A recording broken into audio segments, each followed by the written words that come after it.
大叔中大叔文，中文，我们每一次都是非常匆忙的，好像进入午睡刚睡醒的状态。我就是刚睡醒，我每次这个时间是刚睡醒。OK， 好，那今天睡不着，睡了半天睡不着，难受。我刚刚才从学校回来，好赶。哦，那这个我们今天算是第一次大叔中文在 YouTube 还有在脸书上直播，我们有在脸书上了。对，我们现在正在尝试看看，如果我们3位中文老师在脸书上直播，不晓得大家的回响怎么样？不晓得大家。所以油管的同学要跟我们 say hi 啊，你们要打招呼，然后我们知道你们在这边。没有错啊，那一个人都没有吗？这会儿。脸书的朋友也可以跟我们 say hi， 我们3位都是中文老师啦，不过要跟脸书的朋友介绍一下，对不对？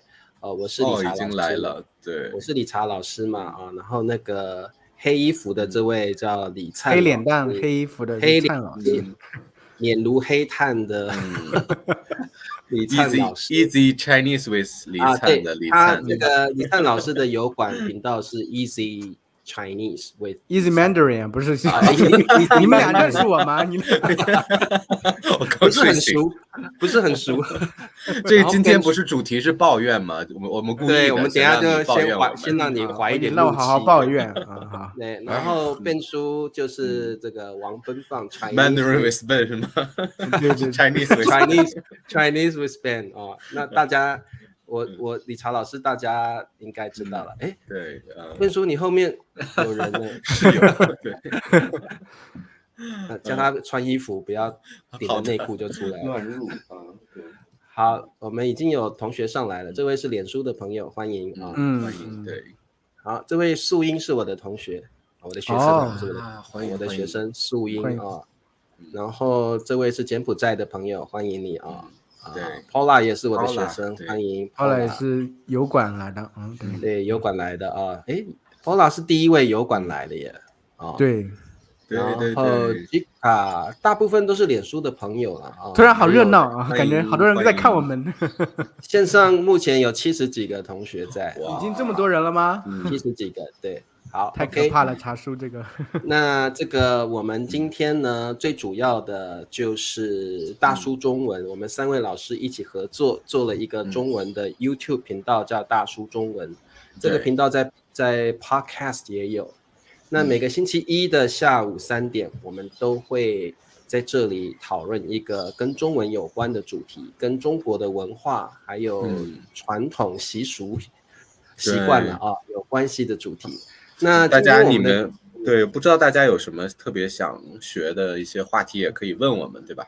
对，就是你也可以留言告诉我们喜欢什么主题啊。星期一快乐，好，OK， 这位好，很多同学都是脸书的朋友，非常欢迎大家。我发现很多脸书的朋友真的很喜欢学习中文啊。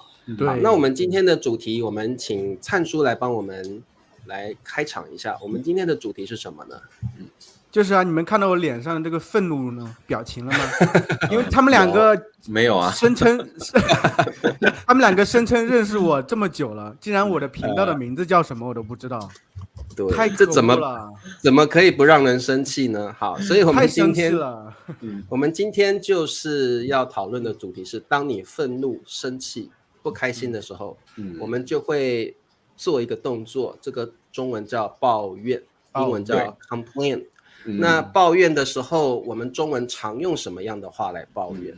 那比如说刚刚那样的情境，刚刚那样的场景，你很熟悉的人，竟然连你的名字都讲错，竟然连你的可能工作都搞错了，那这个时候你难免要抱怨几句，对不对？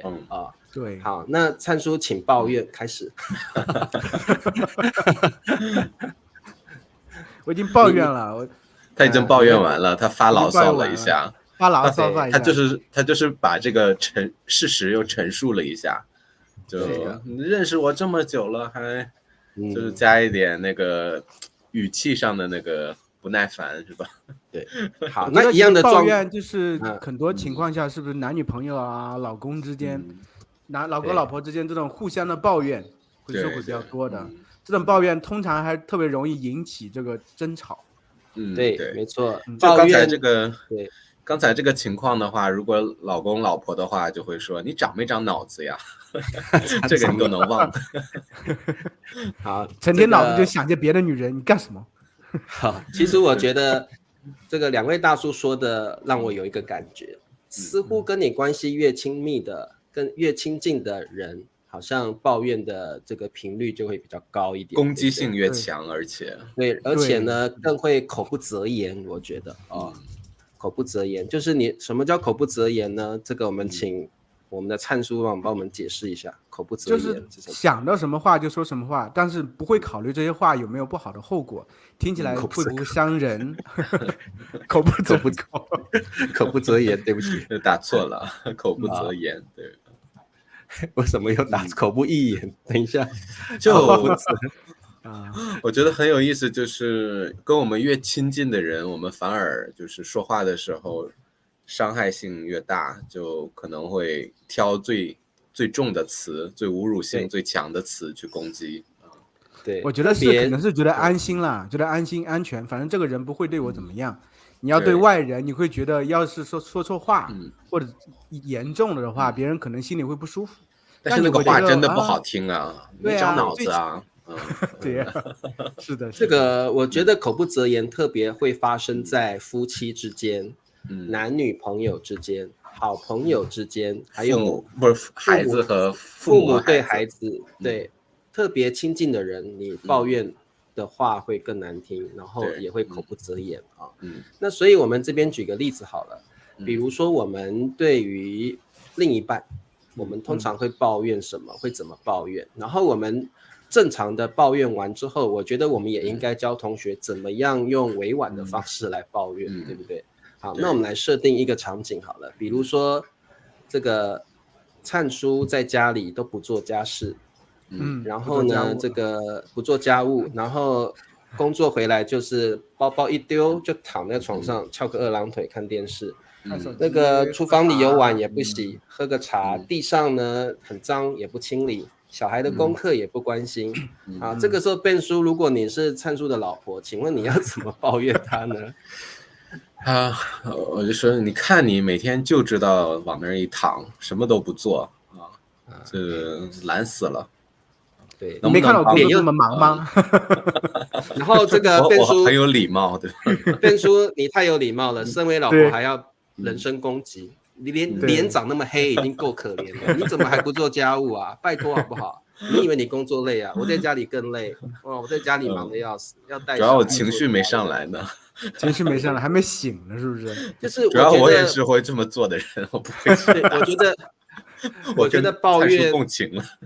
我觉得抱怨会夹杂着人身攻击，就是它会夹杂着一些话题是跟这件事无关的，所以这个是抱怨常常发生的事情比如说你本来是讲灿叔回到家不做家务也不照顾小孩，变成是说灿叔你工作你的薪水这么一点点，怎么养得活家这是干什么？你看别人的老公赚的钱不但够用，回到家温柔体贴的，在家里一到家里就问你说老婆最近忙吗？辛不辛苦？还帮我端热茶。你呢？你这个死黑炭，那在家里看电视翘2郎腿，包包一丢，我要帮你收拾，臭袜子在那，你在那边搞什么？你再想想看，你什么时候你1年都没有干个家务，每天都是我在做家务，是不是？对，没错。你还什么时候管过孩子的学习？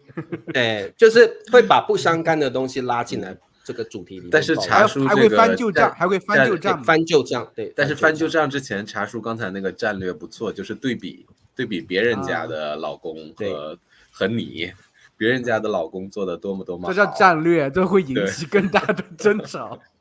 因为我觉得你抱怨的确是引起争吵的导火线。另外就是你既然抱怨了，你一定不会想输。所以你一定会用各种方式去攻击对方，所以这个抱怨最常见的方式的确就是去攻击对方的个性，然后另外就是做比较，别人家老公多好，那其实家家有本难念的经嘛，每个人都有自己不同的家庭环境。那这时候灿叔就可以说，你觉得人家老公好，你就离婚，你跟人家过呀。我不敢，不敢。这个就是基本上如果很极端的话，抱怨到极端啊。那好，所以说基本上我们听到这样的抱怨算是比较不客气的，对，而且呢比较人身攻击，而且我觉得拿别人的家庭来比较是最伤人的，因为的确每个家庭的环境都不一样嘛，所以拿别人去比较自己的老公一定是很伤人的。那这个时候请老公进行抱怨啊，老公你要怎么抱怨？如果刚刚老婆这样抱怨完之后，灿叔，我要抱怨的话，肯定就是你没看到我每天工作这么辛苦，你看你在家就是带孩子而已，你又不累，是不是？每天我在外面，每天要有这么多应酬，你看我累成狗了，回来我就是这样休息一下，我又不说我不弄，我一会儿就弄嘛。你这个地方对不对？一会儿我收拾啊，我没有说啊，我也没说我不收拾，你什么时候看到我不收拾了？你看上星期六是不是家里就是我打扫的？再上个星期六是我打扫，你也就是平常偶尔收拾一下而已嘛。哇，灿叔这个直接激化了，对，就是有几个跟说我们是健康的频道，不能有这个手势哦。好的。那个，所以灿叔抱怨的方式是比较，我觉得比较委婉一点嘛。变成他是用不委婉了，开始那个。对，这个当然也会让那个贬低说你在家带孩子，这个很听的人更生气了。然后另外就是会提出一些我也曾经做过什么样的事情对啊，让自己没有让自己证明说我可没有不做。我也不是懒，我也做过事情啊，对不对？你让我休息一下怎么样？我在刚工作回来，我不能休息一下？我看个半小时的电视怎么了啊？之类的。你看别人老公累死回来了，人老婆还开门，还给端茶送水。对呀，然后切了水，你看你，然后那个热水都放好，等着我去洗澡了。那你呢？你只会抱怨，出一张嘴，你还会怎么样啊？你这个黄脸婆。我就是蔡叔说完这句话之后，这个本来可能吵架就10分钟的事儿，这个蔡叔说完之后，感觉会变成3-4个小时，或者是5天的冷战。然后，而且呢，这个我觉得太太们最讨厌老公叫他们黄脸婆啊，就是黄脸婆表示这个女生已经没有魅力了，只会在家里做家务，然后也不打扮，然后就是一个完全没有吸引力的在家里做家务的黄脸婆啊，所以我觉得这个对女生是伤害性蛮大的因为女生都希望美美的嘛，然后很有吸引力的感觉所以这个的确是。看好多同学给我们打招呼，但好多名字我都读不上来啊。但是对这个 Anthony 我们可以念得出来的MD， 然后莎娜欢迎你莎娜每次都来 YouTube， 对 YouTube， 今天咋没见到一些熟悉的脸孔？明德对，明德同学 Kelly， 在网上就都读不懂了。如果需要我们叫你们的名字，你们阿软是我的学生。如果是你们要我们帮你们叫名字的你们可以留个言我们会叫一下你们的名字那个 UB 很好玩，那个名字，对是吗？瞎读的好 OK， 这些同学欢迎你们那这个我们大叔中文的频道每个星期四都会有这个一些播客的主题，也欢迎你们到油管来。订阅我们的大叔 Mandarin 那这个如果你愿意支持我们的话，也可以加入我们的会员。我们的这个中文学习的材料非常的丰富好，great teacher， OK， 好，We are， OK， 好那这个基本上我觉得刚刚我们的抱怨程度是比较口不择言式的，对。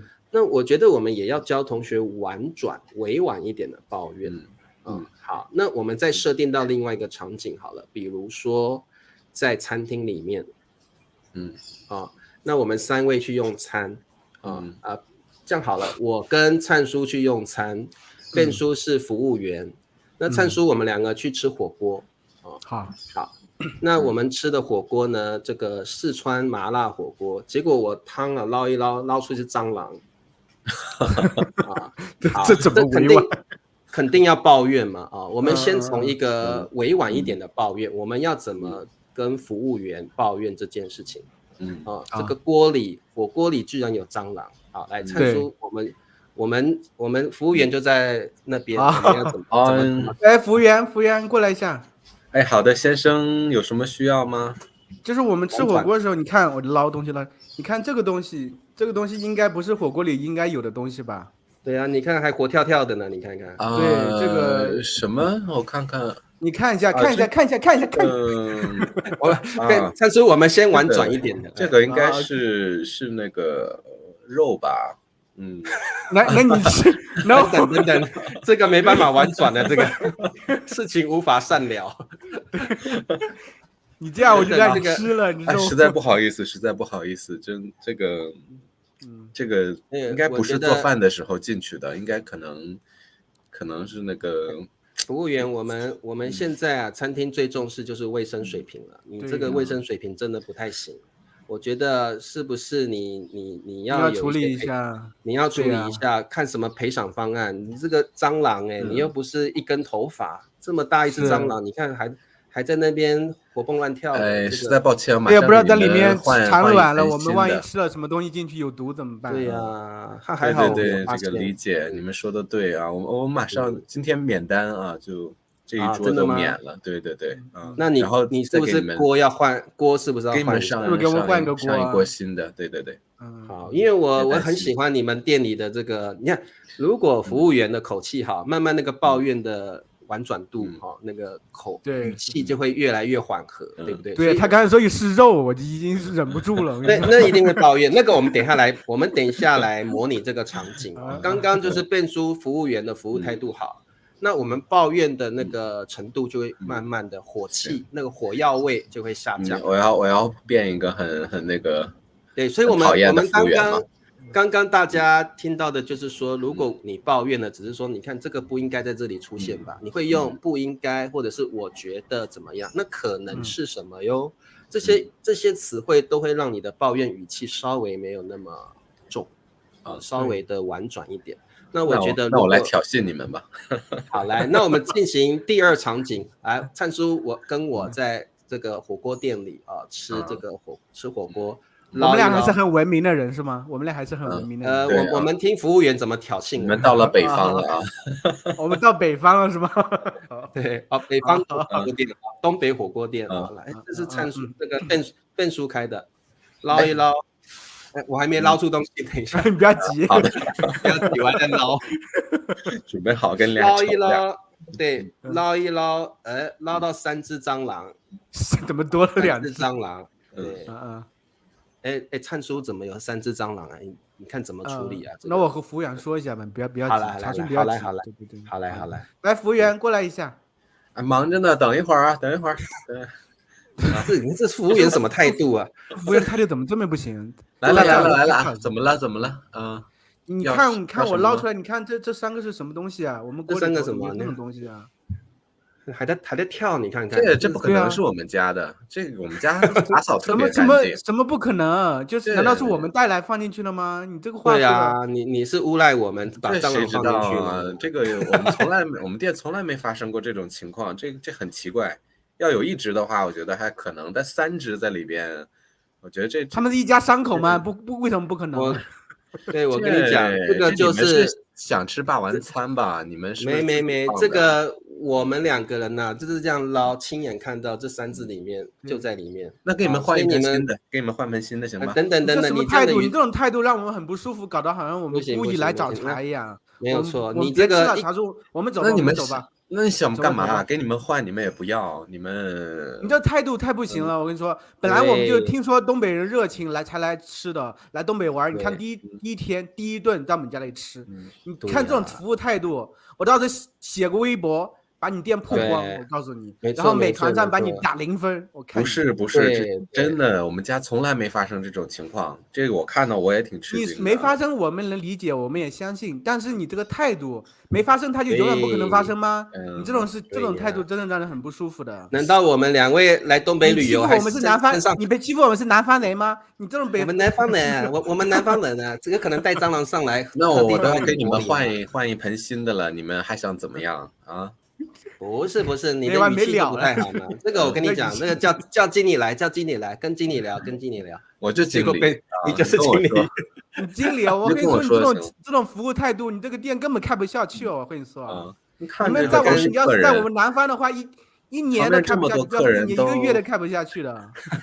都没抱怨，就你们。真的，我觉得，如果真的抱怨到一个层级，就会抱怨不完，最后就是没完没了。没有办法善了，要么就是请经理来，要么就是你就吵起来了，可能就会变成新闻事件，对不对？是的，的确会有这个状况。不过现在的话，都挺担心这种网上的评分评价，对啊，参数这个对，我觉得是核弹级的这种抱怨会对店家很有用，因为如果你评价给他低的话。的确对商誉有很大的。对啊，我在照片 po 上去，他们那个店就完了。你得说，你看我有这个25000个粉丝。对，你知道我们是谁吗？我们是大叔中文呢。他就吓到了，还没有那么火。在中国根本不行吧？对。好，那所以这个就是所谓的抱怨层级比较高的话，其实是很难善了的。对，那婉转一点的抱怨其实是可以的，合乎情理的。那我觉得反而会让这个火药味或者让这个气氛稍微的没有那么容易争吵啊。所以我觉得抱怨也有分很直接的、很伤人的，也有分那种你觉得怎么样？我觉得可能怎么样？你加的这些可能，我觉得这样的词汇，我希望你也改善一下好吗？这类的词汇。的抱怨其实会让语气更加和缓一点，所以我觉得各位，对，我觉得各位同学，你在抱怨不是不能抱怨，抱怨也有分很直接、很伤人。好，那么这是刚刚是第2个场景啊，第3个场景就是比如说好朋友之间好了，好朋友之间的抱怨，我们会抱怨好朋友什么呢？但好朋友之间就会，我觉得是另一种方式，就是会互相打趣、讽刺。就是没有这种状态，也有，就是开对方玩笑，对，那互就是损嘛，损友，但没有上升到那种侮辱的程度，要比较好玩的那种互损，但是有一定的攻击性，但是没有那么强。好，那我们来做，因为好朋友之间有互损的，比较玩笑性的，当然也会有直接性的，攻击的那种抱怨啊。我们先做损友型的好了。比如说Ben叔，你这个要考硕士嘛，要考这个硕士，结果没有考过，你们还要损我？不是安慰他们应该。好朋友不会安慰，好朋友会互损。那灿叔，我们损一下好了。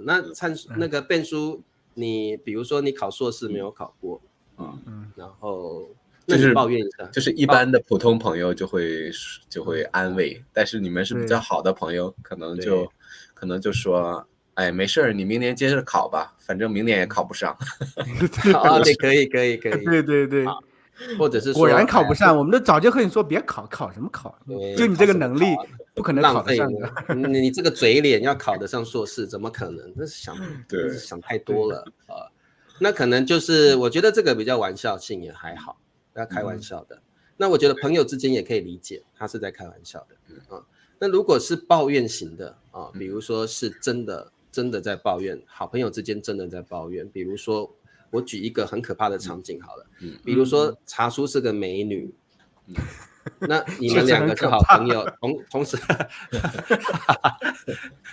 茶叔是个美女，很可怕的场景啊。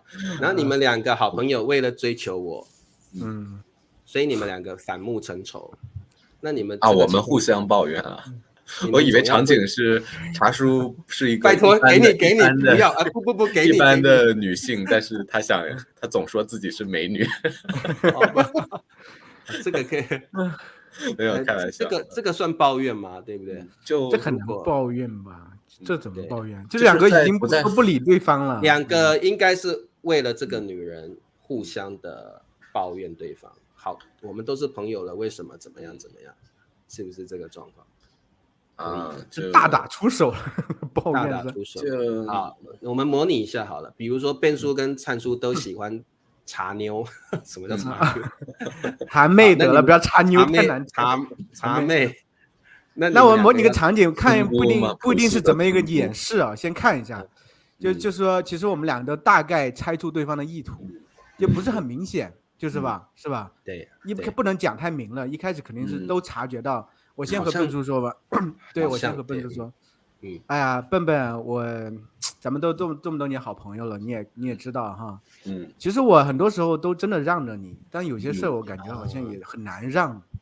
真的就是你也知道嘛，我这么久都没有一个女朋友，你都已经8、9个女朋友，而且你取之不尽的，你也挺花心的，知道吧？我也知道你这个人没有长性对女人，对不对？你不像我真到现在一个女朋友都没有，但是我这回真的是真心的，我真的希望啊，所以我其实能感觉出来你对茶妹啊也有点意思。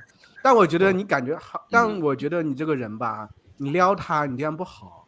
你万一你们两个，你看，你到时候1、2个月把人家甩了，你们俩做不成好朋友，咱们也做不成好朋友，我觉得太不值得了。所以你就把他让给我。这个灿叔这种抱怨已经是算很高水准的了啊，就是也不能说很损，但是也把意思讲得非常清楚。好 ，OK， 那变叔怎么回应？虽然我交过这么多女朋友吧，但是不知道为什么这次看见茶妹，我就觉得就是有一种心动的感觉啊。那你看到哪个女的没有心动的感觉啊？就平常可能就是觉得有个人陪着嘛舒服，但这次不一样，这次就觉得看到茶妹就那种非常不一样的感觉，就完全跟之前遇到的人不一样。然后这次我觉得难得这么心动的人，我想要好好珍惜一下，就是想给自己一个机会啊。然后我觉得反正你也单这么多年了，你也再单10年也没关系然后你你要第一次跟一个人谈的话，我觉得失败率很高。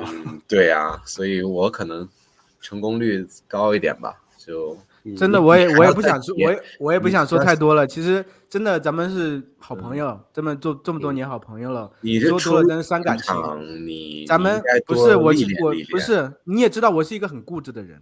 这样吧，咱们两个都不要说了，咱们俩说再多有什么用？咱们看一下茶妹的态度，看他到底更喜欢谁。你别给我来这套，你这个就想给我压力嘛？你想要拖延战术，对不对？我觉得还是。我觉得这个场景有点毛骨悚然，我们不能持续太久。这不是抱怨吧？对，这个感觉是可以是下一集的主题，对不对？这是如何跟情敌对抗，对不对？这个主题其实我觉得另外一种抱怨其实是不是直接的抱怨，就比如说我老婆上班了，她在公司就是领导对她不好。我觉得抱怨一般好像是不是面对面，是在那个背地里说人家，背地里说人家，对，背地里说。这个时候其实这种抱怨能拉近2个人之间的关系，就是男女朋友之间抱怨或者好朋友之间抱怨，就是我今天发生什么事情不舒服，对我不舒服了，我和你说一说，觉得你能理解我。我其实心里会比较舒服，反倒让2个人比较拉近关系。同意。这个我觉得各位同学，如果你已经在上班或在工作的，一定有这种经验。比如说在经理那里受气了，或经理给你一些不合理的工作，那么你肯定回到办公室之后，你会跟你身边的同事抱怨，肯定会的。我觉得有时候也是为了抱怨来拉近关系，像灿叔说的，比如我可能这个跟新认识的这个朋友，然后不熟，然后我们通过来抱怨另外一个人，虽然可能我没有真的想抱怨他，但是因为他抱怨了那个人，我也跟他一样抱怨那个人，所以他就觉得我们是朋友。但是在工作场合，如果你要做抱怨的动作，要很小心。你要确定你身边的这位同事也是不太喜欢这个主管，不然的话，他可能会打小报告。万一出卖你，对，出卖你了。你跟这个同事抱怨了某某经理，结果他私底下跟某某经理说，那个灿叔抱怨你，你觉得私底下抱怨你啊，这个出卖的动作要特别注意，可能同事是挺那个经理的也不一定。所以这个动作的确可以拉近距离，但是要非常的小心。非常小心。但是我们来演示一下好了啊，就是我们同事之间会怎么抱怨工作或抱怨经理，好不好？好，那变叔你试试看好了，我们怎么在工作上会有什么样的抱怨的方式？我说这个经理真烦死了，这下班的时间还那个在群里边一直问我们这个那个的就没完没了的，能不能有自己的生活了？对，经理肯定是自己在家没什么兴趣爱好，然后就没事就来骚扰咱们。我都看到了，上回我在外面看到他拉了一个女人的手，都不是他老婆。你看，他一天到晚就有这么多时间干这些事儿，然后给我们干这个还有时间到群里给咱发信息啊。对，就是闲的。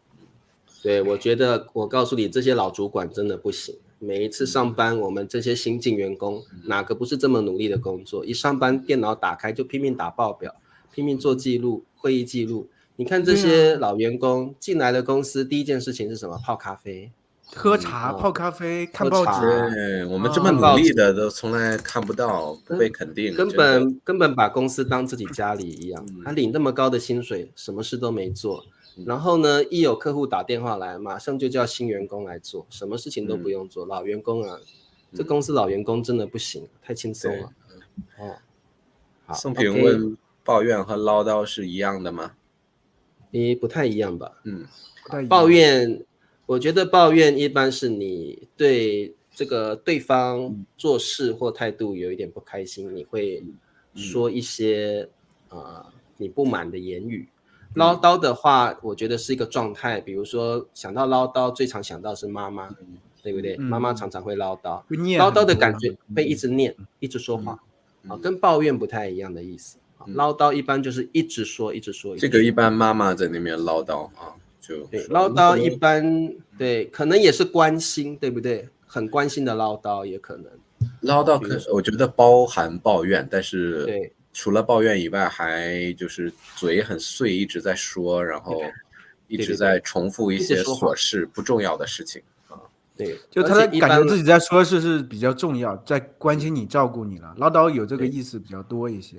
对，唠叨一般是妈妈啦，或者是很关心你的人，一直念。老师可能也很唠叨，老师会说，这个你要回家的时候啊，要写作业哦，这个联络簿要给那个家长签名哦，回去记得要带体育裤哦，然后要怎么样哦，你会觉得老师很唠叨，我早就知道了，但是他还是一直念，很唠叨。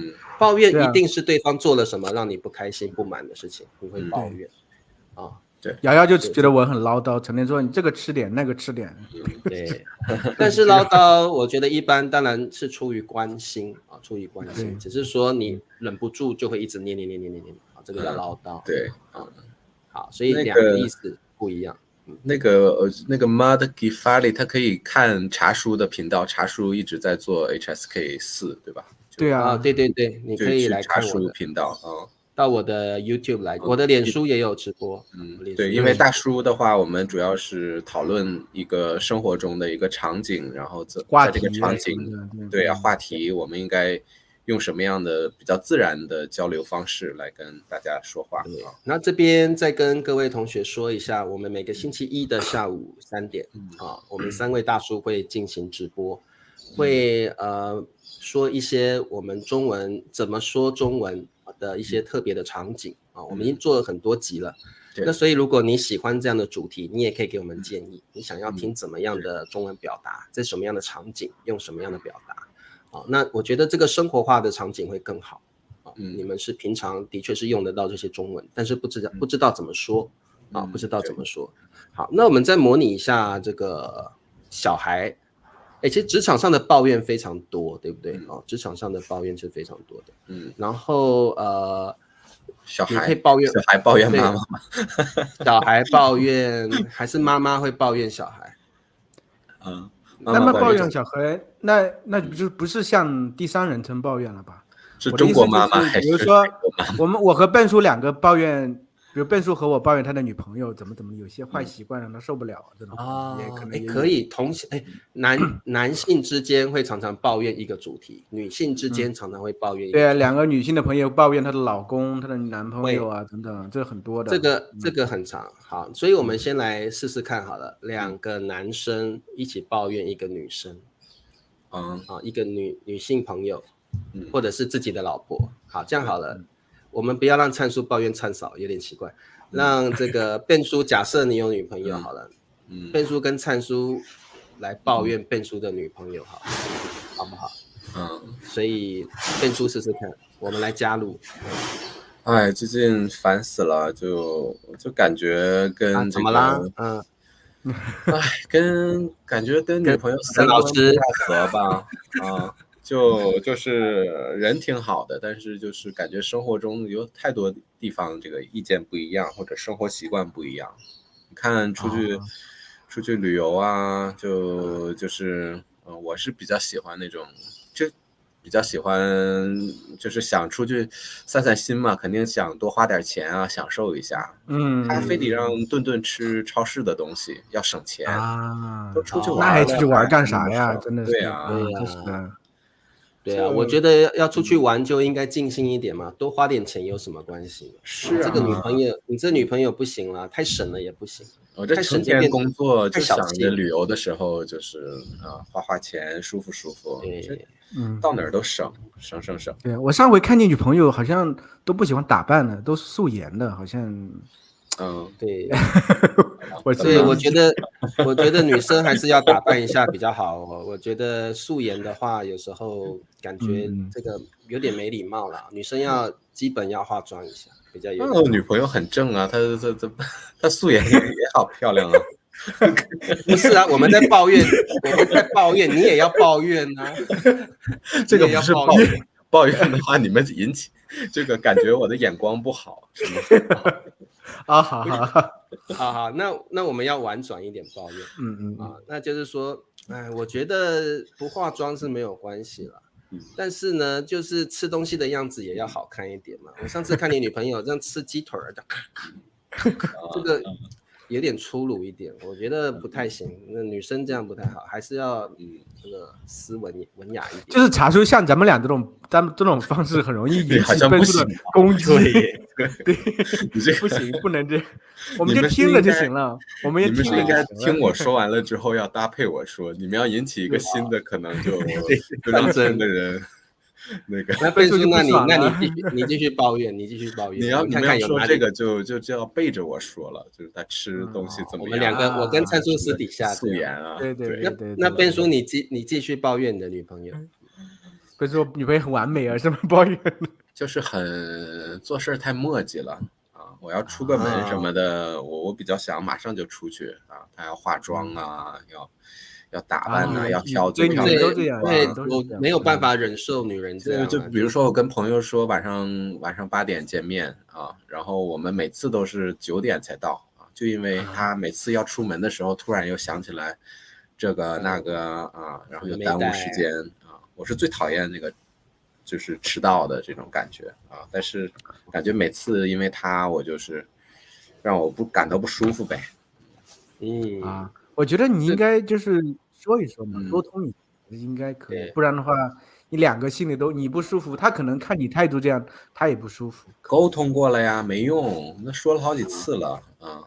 对，有时候我跟你讲，有时候女人就是这样子，你跟她讲，你跟她沟通，讲她不好，她心里就不开心，就没有办法沟通，然后下次变本加厉，然后呢又做一些你不开心的事情。下次本来化妆3小时，你一说她化妆5小时才出门，让你更晚到那个地方。女人有时候啊，就真的是这样子。哎，先凑合着过吧。反正最近我看那个茶叔茶妹也长得也不错哦，有点心动的感觉。茶妹我觉得可以啦，茶妹啊，这个个性好人品好，又可爱又漂亮，对不对？茶妹就是我和你说长得有点老，发现了。对，然后那个奇怪，明明是个女人，还长了一些胡渣，我也搞不清楚。不是，我给你俩抱怨一个主题很有意思，最近我在哪看到的？哎，先回答一个问题啊，就是Anthony 说这边抱怨也是八卦，我觉得对我觉得是差不多是对，我觉得有人的地方就有八卦，有八卦的地方。八卦我觉得有60%都是抱怨。对，就是刚才这个情况，比如你抱怨的时候，突然你们就感觉到说到了一个新的新闻啊，分书的这个跟这个女朋友的一些关系的事儿，你们可能就会说怎么了？到底发生什么了？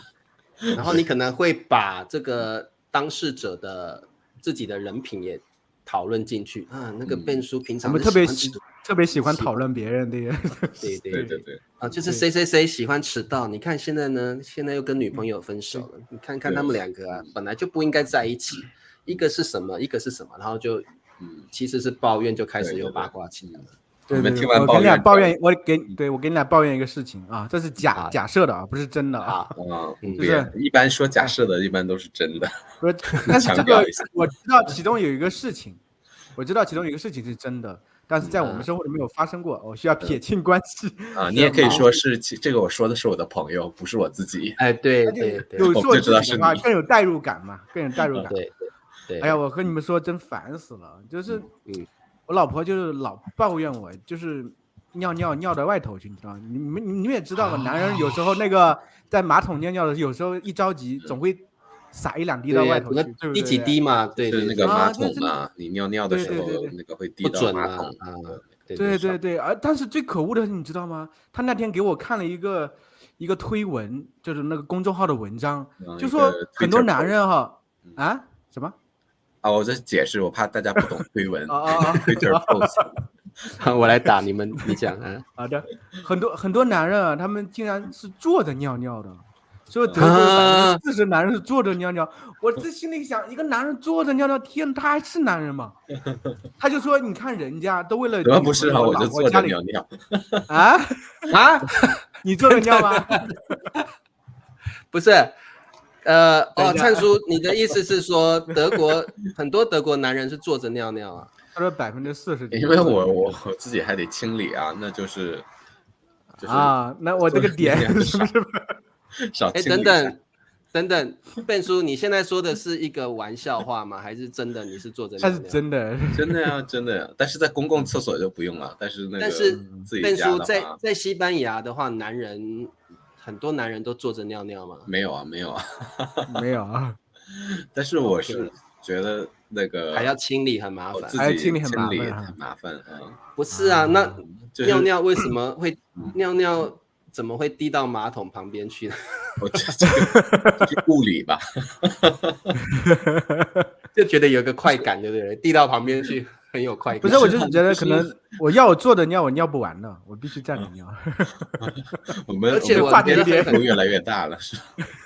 而且我觉得很奇怪啊，就是坐着尿尿，就是大便才会坐着大便吧？这个哪天单开一期吧。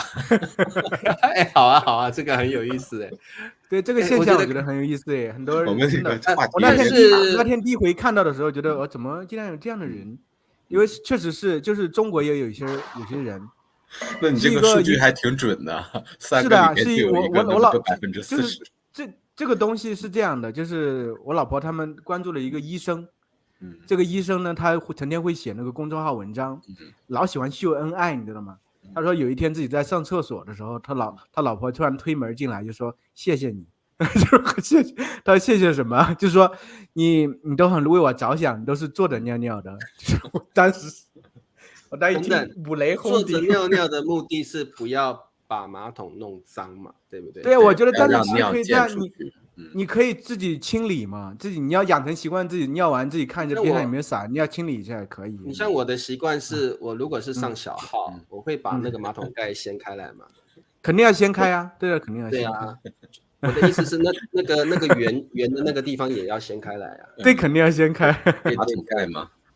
对，那2层都掀开，叫什么？坐垫圈那叫坐垫圈。对，坐垫圈也要把它翻起来掀起来嘛，对不对？对，就不会脏了。但是我就觉得，就像灿叔说的，坐着尿会尿不干净吧？因为那个就是可能地心引力，就咱们男人的位置和女人位置不一样吧？不一样啊，对，一定会尿不干净的。对啊，这个太细节了吧？那我们要不是？我觉得一定要开一集讨论这个啊，因为这个不然我心里过不去啊。我觉得这个是我很大的疑问。你看人家那个，你们说什么？就是阿卵啊，阿卵。你们说什么尿尿？就是我觉得可以开一集说欧美的男性是不是都坐着尿尿？这一集一定要讨论一下。但是这个我觉得是老婆真的会抱怨老公这个，会抱怨撒出去啊等等，确实是。我曾经有一次啊，我交一个女朋友，她有洁癖，对，那成天就是听她抱怨，就是我的习惯。我本身也蛮爱干净的，但是就是像刷牙，就是她不要跟我用同一条牙膏。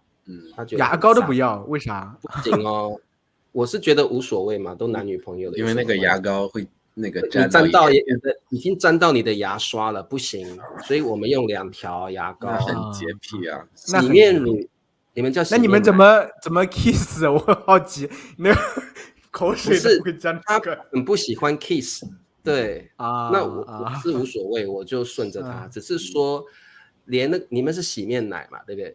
洗面奶。他都要用2条，就是他觉得粘在我手上很脏，他要用他自己的。然后我觉得这个生活习惯真的可以讨论一集，未必就是尿尿了，生活习惯就是2个人之间会有很多差异。这个东西对，然后呢，这个还有就是我们说那个马桶的问题，其实我基本上第一个我不会乱滴，第二个就算滴了我也会把它清干净。但是他就觉得有男人在上面做过的或者是用过的，他会觉得很恶心。那我就说，那你要怎么跟人相处呢？就是说你在家里也会有爸爸啊，怎么样的？那你要怎么办？他说他住外面的，他不喜欢这样子，所以我就觉得说，这个有洁癖真的也会让人很喜欢抱怨，就是说筷子什么的，连菜夹同一盘菜，他都会觉得很恶心。那吃什么？那就真的分。对，就是说你一定要有公筷，一定要用公筷。对，你就是你要夹的时候，你先把你的筷子放下来，去拿公筷去夹，就变成这样子。对，但是的确有人是自己一个人住更好啊，单身很好。听完之后就是觉得，所以这一任女朋友没有多久我就受不了，快崩溃了。就是我已经很爱干净了，但是他已经是病态的，达不到他要的程度。对，他是属于那种病态的洁癖。对，是的。对，所以这个就蛮恐怖的哦。好，对，很奇怪。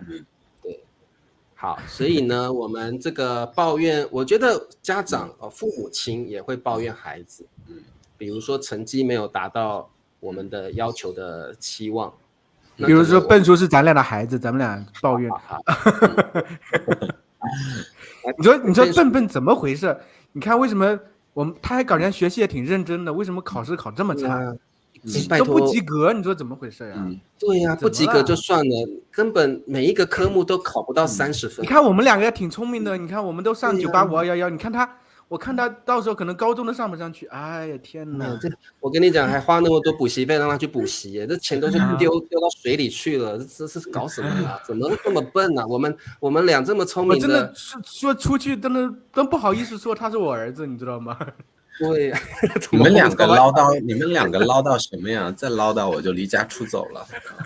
怎么突然出？你们不看看你们2个天天在那吵，你们吵架给我一个这么不好的环境，让我怎么能学习好啊？你也抱怨了是吧？我觉得这个是父母亲会抱怨小孩，应该私底下比较会啦，因为其实会讲的蛮难听的，对啊，肯定会。那这时候小笨笨开门了，推门进来，你看我都听到你们唠叨什么吵，一天就知道吵，一天就知道说我，你不看见你们你们大人没有大人样。或者是好成熟的小孩。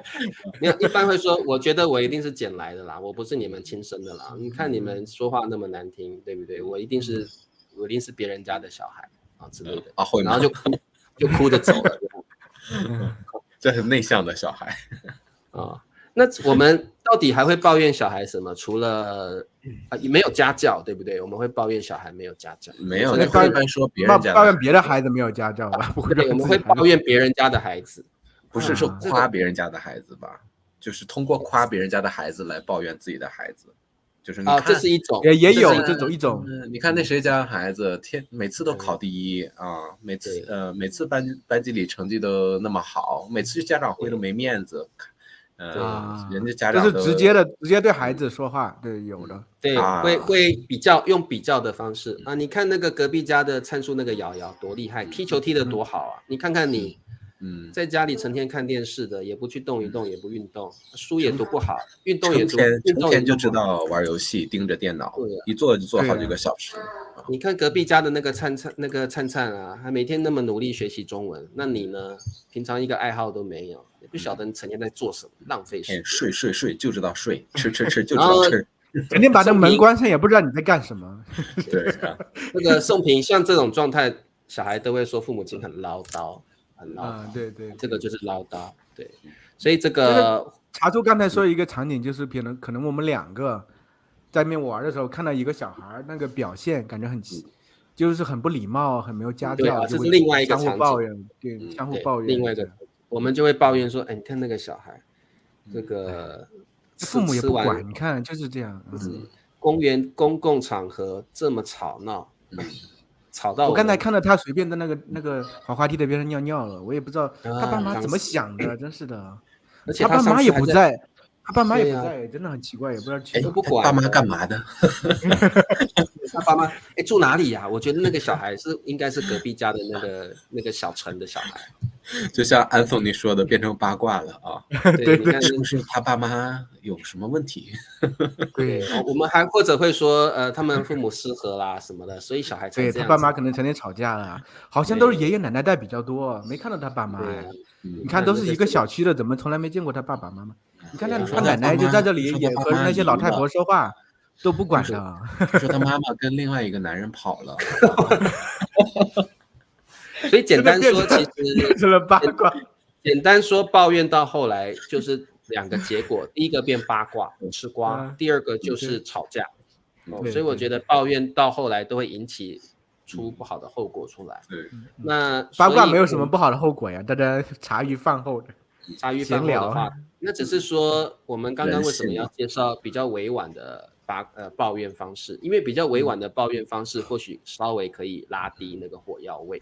对，火药味比较没有那么浓，所以你们可以多用一些我希望怎么样怎么样，我觉得可能是怎么样怎么样然后你是不是可以怎么样怎么样，你多用这些词，多用这些表达，我觉得这种也是抱怨，但是你的抱怨的那个程度比较没那么高，对方听了也觉得比较委婉一点所以我觉得抱怨也是有分很直接很伤人的，特别对于关系很亲密很亲近的人，抱怨特别伤人，所以我们偶尔也要学一学比较婉转的抱怨方式你下次是不是可以早点回家呀？你每次都加班加那么晚听起来就比较语气没那么强烈，对不对对方可能也不会跟你吵起来，他可能会说没有啦，真的经理一直要我加班，我也不希望我也想早点回来那个语气就没有那么直接，对不对？如果你说每天加班那么晚，不要回来了啦，推到儿子身上。你儿子说：“哎呀，都想和爸爸玩。”对，对呀，你看他都睡着了，他手里还给你画了一张画呢，你去看一下。对，你看他手上还握着你的照片呢，你看，然后就会很好。这个灿叔说这方法很好，就是用这种小孩的感情去抱怨，但是会让你的抱怨很缓和，很委婉，我觉得很好。而且那我们委婉的，比如说举例假如灿叔1个月没洗头了我们要怎么委婉的抱怨？然后1个月都没洗头，怎么委婉？比如说我们3个在一起，笨叔你是不是？其实我知道是灿叔，笨叔你3个月没洗头了吧？那么臭是不是你？啊，没有，我这个太直接了。您说，哎，对，是不是有人放屁了？什么玩意儿？这也不委婉吧？这个很难委婉。既然是我们3个在一起，直接损开就行了嘛，就是。然后唱说天哪，你这个头也太臭了，直接就可以说多久没洗？1年没洗头了吗？你是码了臭豆腐在头上对呀，不是要委婉的吗？这个不需要委婉，比如说是老公和老婆之间要委婉。没有，我可以说，哎，我每天洗3次头。那你洗呗，关我什么事儿？你嘚瑟什么？我觉得有些东西没办法委婉了，像你刚刚那个情境，就直接说吧。你是就是灿说你是没洗头啊，那么臭，就直接这样讲。不熟啊，就很不熟的时候。那不熟的时候，我可能就会觉得，我可能就是动作而已了，然后这样就好，我也不用多说什么。对，可能都不说不说，就是我觉得以中国人的文化，就是遇到这些比较尴尬的事情，说出来对方也会难为情，我们一般就可能稍微动作一下，也不会明讲。蔡叔，我买了个新的洗发水，特别好用啊，你要不今天试试？你随身带洗发水吗？对呀，就委婉。这意图也太明显了吧？那下次灿叔1个礼拜没洗澡，那你说，我带了肥皂，你是哆啦 A 梦，就是我就说我买了2块肥皂，买1送1，然后正好给你1块，这块刚好送给你。好 ，OK， 好啦，那今天我们聊的，其实感觉抱怨聊到后来，好像都变成了八卦，对不对？或者吵架，就是看你哪个情况。所以有没有同学啊？现在跟我们打个招呼，不知道还有没有人在听啊？因为很长时间没有人写东西了。让我们知道。有啊，很多一直都有人写东西他只是阿软说女人尿尿比男生尿尿干净多了啊。还有人说哈哈，可能是讲到灿叔1个礼拜没洗头，哈哈弟弟是我们的学生嘛对我来说没有人不抱怨。对，我觉得抱怨是一个人性你遇到了不喜欢或觉得对你不公平的事情，我们就会抱怨所以各位同学，我们抱怨没有什么不好，但是我们有时候抱怨的语气不要那么直接，有些抱怨是很伤人的啦比如说像你没长脑这个就真的我觉得是很直接很伤人的陕西这边话有一句话很有意思，就是你耳朵里塞驴毛了呀，就是我说话听不到，耳朵里塞驴毛了。这个没听过。但我们台湾更直接，可以讲吗？我们就说你耳朵长包皮啊。真的吗？我们都会这样讲。或者脑子进水啊，脑子进水很常用。你脑子进水，就是说这个人不聪明了，做了一些愚蠢的决定或者是你该吃药了吧？对，你有药吗？吃药，对，你该去吃药了吧？你神经病啊，你该去吃药了吧？所以有一些这种抱怨是属于脏话等级的辱骂等级的所以这个我觉得我们可以找一集，不过这个尺度有时候会太过了可能不适合在这个社交媒体上教，适合在小鲜肉聚会里边。中文里有一些表达，我觉得是同学们你们学中文要会的，像脏话，或者是有一些真的很粗俗、很侮辱、带有极大侮辱性的话，我觉得应该是你们要学，只不过在社交媒体上不适合教。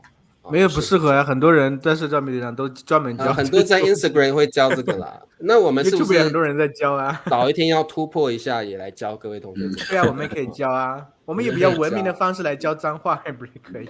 对对，我觉得可以，就是说我们就是教学性质嘛，对不对？我们不涉及人身攻击嘛，对不对？而且这种侮辱性极强的这些词汇在中国各地的表达也都不一样。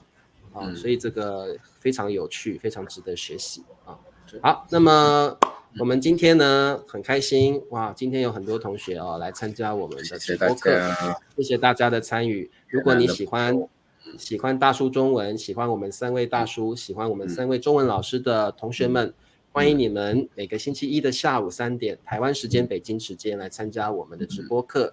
你有什么问题都可以留言，我们会亲自跟你互动。